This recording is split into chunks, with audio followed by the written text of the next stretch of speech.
otak, ya, perubahan gelombang otak. Jadi kalau kita ingat radio ya, radio itu kan gelombangnya dua ya, ada AM, ada FM, betul ya? Kalau di otak ini gelombangnya 4, ya, gelombang 4. Supaya kita nggak salah-salah, selalu saya ingatnya tuh pakai jembatan keledai. Bang Ali tidak datang, Bang Ali tidak datang. Jadi kalau B itu beta. Beta itu ketika kita lagi sibuk kerja tuh, tiap hari sibuk, itu beta. Habis itu kan jam 12 kita istirahat ya. Seperti teman-teman tadi lagi training, nyotot, lihat, nyotot, dengar apa segala kan, itu beta. Habis itu makan siang kan, santai, gelombangnya turun, namanya alpha. Apa? Ini namanya relax. Nah ini bahayanya. Kalau relaxnya kelamaan, jatuh dia ke theta. Theta itu gelombang ngantuk, namanya sleepy wave. Ya, sleepy wave namanya, mengantuk. Ya. Nah ini penentuan nih. Apakah dia bisa kita angkat kembali ke alpha atau dia balbas ke, kalau delta udah berangkat ya. Dah. Nah, tidur ya. Nah, maka biasanya orang kalau siang-siang ini kan ada icebreaker ya, cerita-cerita, kegiatan, senam-senam, pegang ini, pegang itu tujuan sebenarnya untuk mengalihkan supaya kita nggak jatuh ke itu theta. Ya. Bang Ali tidak datang ya ke delta. Karena theta itu berbahaya. Theta itu adalah namanya sleepy wave. Ya, karena efek dari nyantai. Oke, teman-teman, supaya kita nggak ngantuk, mari kita lihat gambar berikut nih. Ya. Ayo, apa yang kita dapatkan tadi dari growth mindset? Pertama, ada berapa macam? 2. Ada yang merah, ada yang hijau, ya. Ada yang merah. Apa perbedaannya di 5 area? Yang satu menghindar, yang satu menerima, ya. Yang satu menyerah, yang satu bertahan. Yang satu anggap mubazir, yang satu lagi, yang satu anggap ini serangan, yang satu reformasi. Yang satu anggap ancaman, yang satu lagi. Kemudian kita selalu di dalam diri kita ini ada 2 suara. Suara apa namanya? Suara fixed mindset voice sama growth mindset voice. Nggak ada satu orang pun yang cuma punya satu, selalu ada 2 dia. Sehingga setiap kejadian bertempur ya Bu ya, bertempur. Ada masalah bertempur, ya, gagal bertempur, ya. Nah, pertempuran itulah yang menentukan siapa yang jadi G, siapa yang jadi F. Kalau dia mengikuti suara hatinya yang growth, dia akan menjadi orang GF. Tapi kalau orang sering mengikuti suara F-nya, menjadi dia FG. Kenapa? Karena suara F tuh memberi kita kenyamanan. Contoh, pulang aja. Kan nyaman ya Pak Rektor ya. Orang lagi kerja kita pulang. Ya. Dah tinggalin aja, ntar ada yang beresin. Jadi suara-suara fake tuh kadang-kadang banyak diadopsi orang. Kenapa? Nyaman. Nggak usah kerja, nggak usah tanggung jawab, nggak usah pulang malam, nggak usah kena macet. Ini kan enak. Ya. Nah, tapi biasanya apa yang terjadi? Orang-orang seperti ini biasanya ujung-ujungnya bermasalah. Kenapa? Dia nggak terbiasa. Nggak terbiasa dia. Ya, oke teman-teman. Ini yang saya sebut namanya tadi growth mindset. Oke. Nah. Kemudian sesi kedua tadi kita berkonsentrasi kepada berpikir, skill berpikir. Pertama kita belajar apa yang disebut namanya core thinking process. Ada beberapa macam cara berpikir? 4. Yang pertama organize. Ya itu yang paling rendah tuh. Cuma nyusun-nyusun doang. Maka tuh anak-anak TK tuh dikasih benda-benda. Oke, pilih benda-benda yang ada di kamar mandi. Ya, dipilih. Ya, cuma milah-milah doang. Kemudian naik sedikit ke analytical. Ya, analytical mulai skopnya kecil-kecil, lihat kelompok-kelompok aja.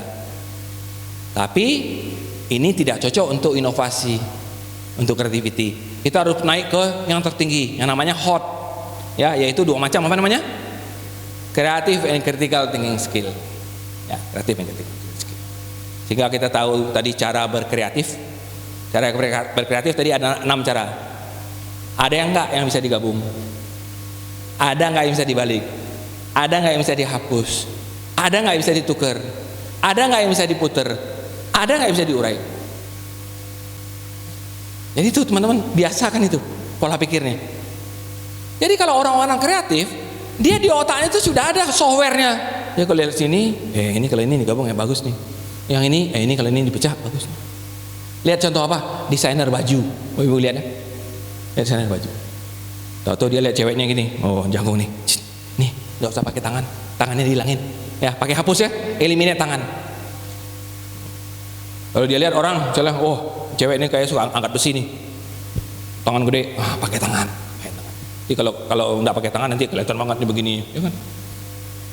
Jadi gimana? Seperti ada software di otaknya.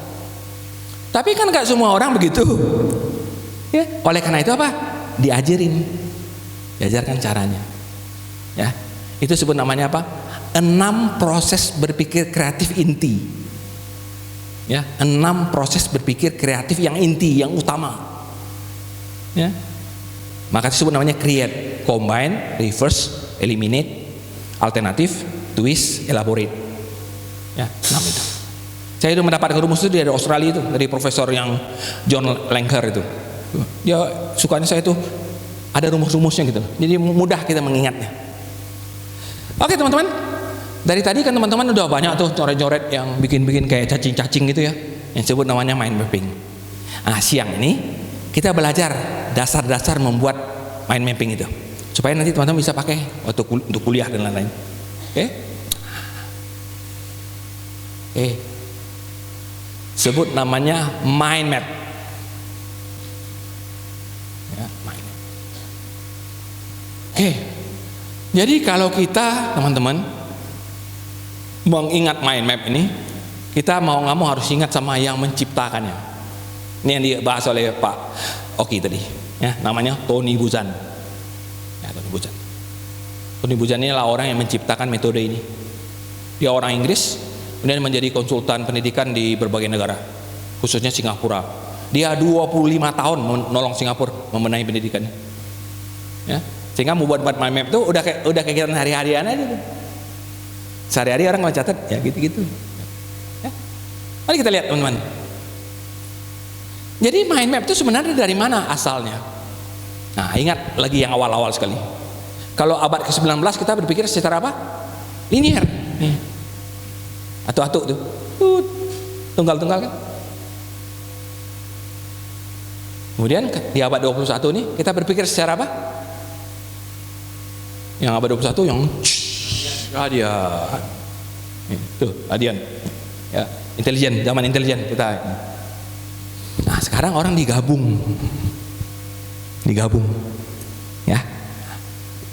Sehingga kalau kita bikin rumus ya, teman-teman ya gini ya. Jadi kalau ini itu namanya pemikiran itu mengalir.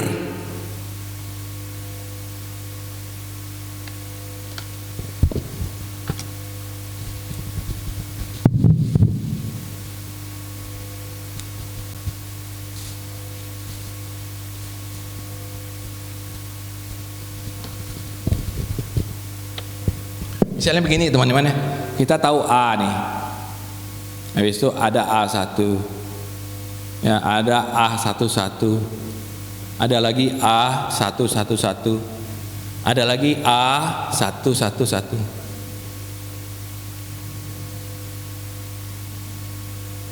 Ya, ini namanya pemikiran linier, mengalir ya. Ya, nah, kalau dalam bahasa Inggris namanya ini flow. Flow, aliran. Artinya apa? Kita tahu A, tapi kita tahu detail banget. A1 lagi. Ya. Ada lagi orang berpikir seperti ini.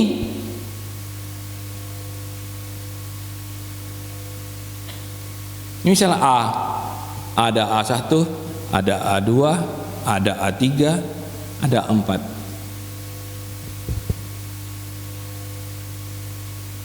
Beda sama yang atas kan? Ya. Ini namanya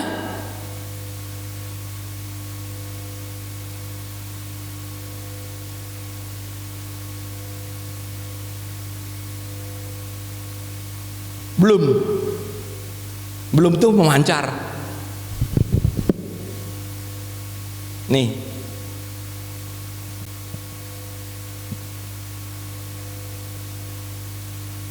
Oke. Nah, coba kita diskusi ya teman-teman ya. Kalau misalnya kita menduduki jabatan staf bawah, staf aja. Menurut teman-teman, mana pola berpikir yang sering kita gunakan? Flow atau belum? Flow, karena kita tahu satu tapi detil, bukan? Tapi kalau kita udah angkat tinggi kayak Pak Rektor, apakah cocok memikir pakai begini? Harus begini. Banyak yang dipikirin. Ya. Kampus ini, kampus Cirebon, cabang ini, cabang ini. Kita di sini Pak Rektor masuk itu udah binaan LL Dikti Jawa Barat ya. Pak Tony Toharudin. Oh, ada subnya lagi ya? Kepalanya. Oh ya. Jadi LL Dikti namanya. Itu mengganti apa dulu namanya sebelumnya namanya? Kopertis. Ya, Kopertis. Ya. Nah. Jadi ini adalah pemikiran detil. Ini adalah pemikiran global. Jadi kalau seorang atasan harus berpikirnya global. Artinya apa? Walaupun tidak mendetil tapi banyak yang dipikirin. Kalau kita staff, kita memikirnya satu cuma detil, nyelimet. Sampai mungkin ya kalau misalnya Pak Rektor tanya ya, berapa SPP bulan ini masuk? Mungkin orang tahu sekian juta sampai 711 rupiah. Mungkin sampai tahu begitu ya Pak. Kenapa? Sangat detailnya. Sekarang mind mapping ini Bapak Ibunya, dia menggabungkan kedua-duanya. Bisa tahu detail, bisa tahu global. Ya, bisa tahu detail, bisa tahu global.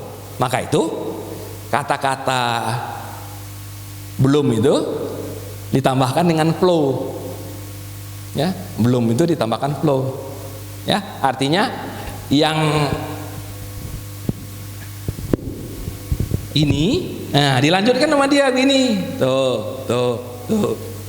Nah, itulah mind mapping teman-teman.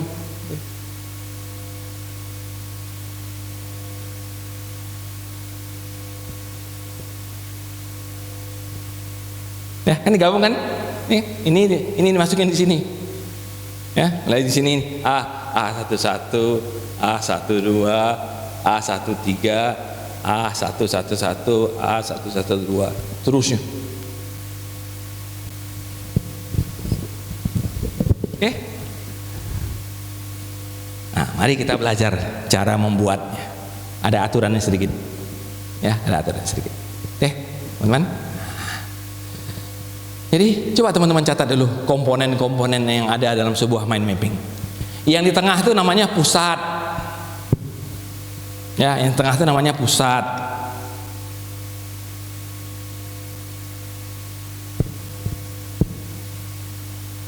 Pusat.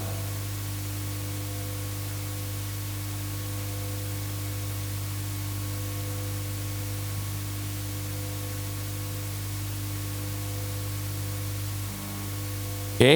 Nah, kemudian pusat itu dikelilingi oleh kategori namanya.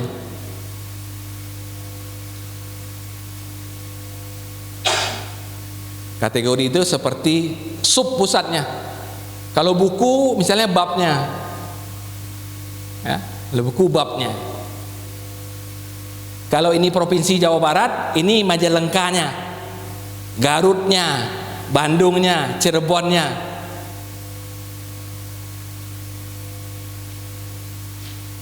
Namanya kategori.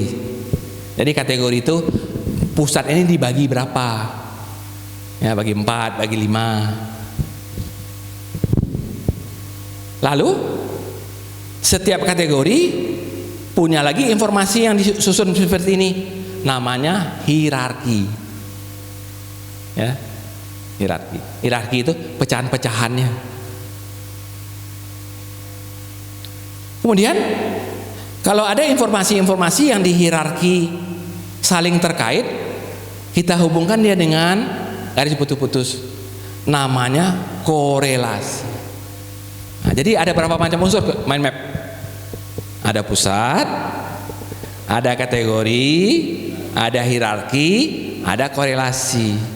Ya, supaya kita tidak terbalik-balik, kita buat jembatan keledainya. Apa kira-kira jembatan keledainya? Ambil dua angka, dua huruf aja. Mantap tuh. Pukahiko. Ini mind map itu adalah Pukahiko. Supaya kita tahu urutannya. Ya, kita tahu urutannya. Ya, Pukahiko. Jadi mind map itu terbentuk dari sebuah Pukahiko.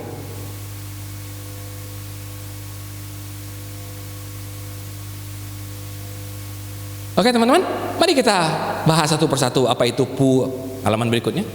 Ya. Lihat teman-teman ya, lihat gambar ini ya. Nih, lihat dulu gambarnya. Jadi kalau kita mau membuat mind map ya, pertama kita tentukan ininya, topiknya apa. Ya. Apa topiknya? Topiknya bisa mata kuliah, bisa laporan, bisa skripsi. Ya. Saya cerita sedikit teman-teman ya. Kalau saya membimbing mahasiswa saya akan lama tuh di awal. Kenapa? Kita bikin dulu mapping apa yang mau kita lakukan. Supaya apa? Ketika mapping selesai, tinggal jalan. Jangan jalan sepotong diubah, jangan sepotong diubah, jalan sepotong diubah. Saya kalau mahasiswa saya nggak pernah lambat selesainya. Padahal yang saya itu S3. Ya. Nah, jadi biasanya apa?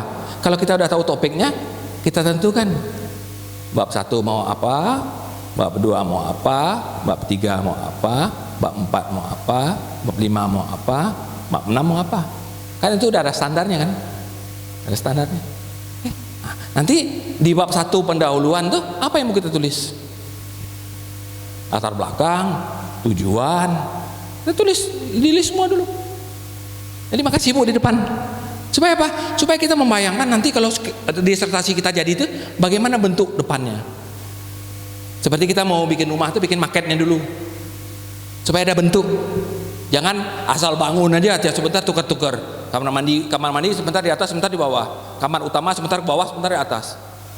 Ya, tukangnya modar. Ya. Tukang modar, biaya habis, rumah nggak jadi. Demikian juga cara bikin skripsi begitu.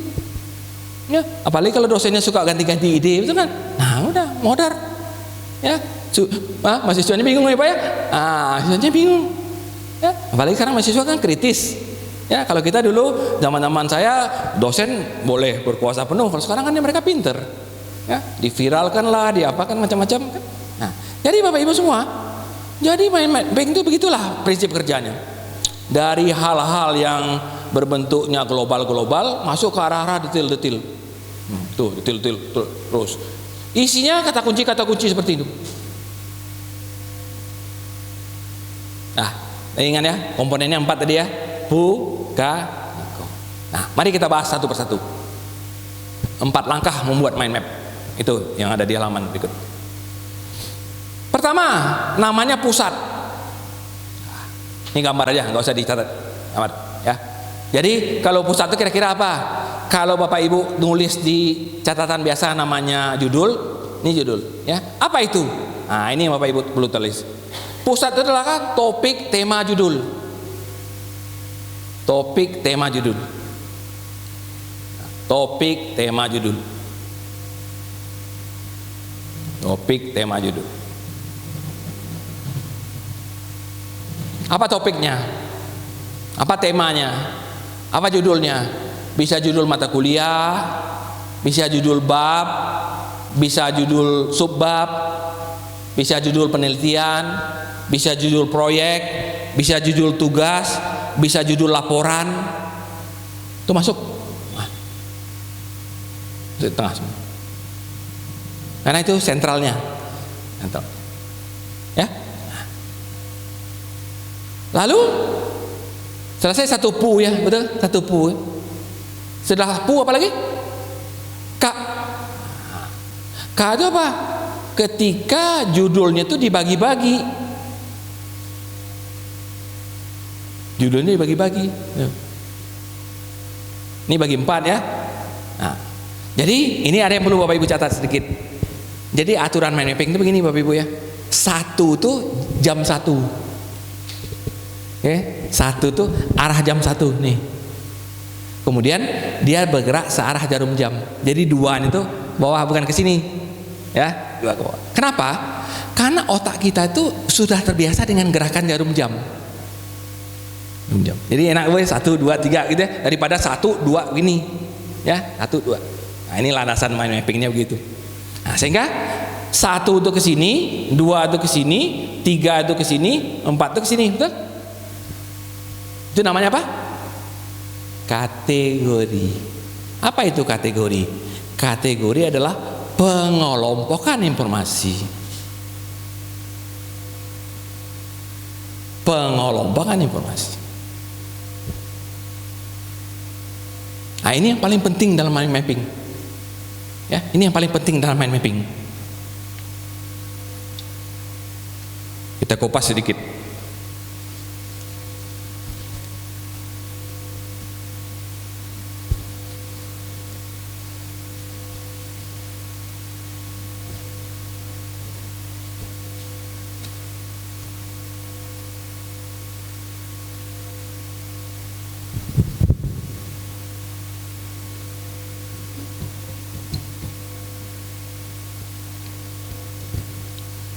Jadi Bapak Ibu semua, ketika ini kenalkan nih teman saya nih, Pak Dayan, Mas. Sini Pak Daya, ya, sini nih Pak Daya. Jadi Pak Daya ini teman saya, beliau ini guru yang pernah bertugas di Bangkok. Ya, di Bangkok. Mungkin sebagian teman-teman ada ini, ya. Sekarang tugas di mana, Pak? Sekarang SMA Superjaya. Ya, SMA Superjaya. Ya, beliau nih ahli nih bidang ini nih, ya udah belajar di Bangkok ini, ya Pak Daya ya. Jadi kita berteman udah cukup lama lah, maka saya pas di Majalengka saya kasih tahu Pak Daya ya, kita bertemu. Makasih Pak Daya udah hadir di sini, ya. Ini ngajarin ibu-ibu dosen mind mapping, ya, mapping. Oke teman-teman, jadi pusat ini sekarang setelah kita tahu topiknya apa ya, kan ini kan topik, tema, judul, betul? Setelah itu kita atur bagaimana kita mengelompokkannya. Ya. Apa bagi 4? Apa bagi 6? Nggak ada ketentuannya, sesuai dengan kita maunya berapa, sesuai dengan bahan kita. Nah, bahan kita. Misalnya 1 bab mau bagi 4 subbab, ya pakai 4 aja. 1 bab mau dibagi 6, ya pakai 6. Tergantung materi kita. Ya. Jadi seolah-olah ini adalah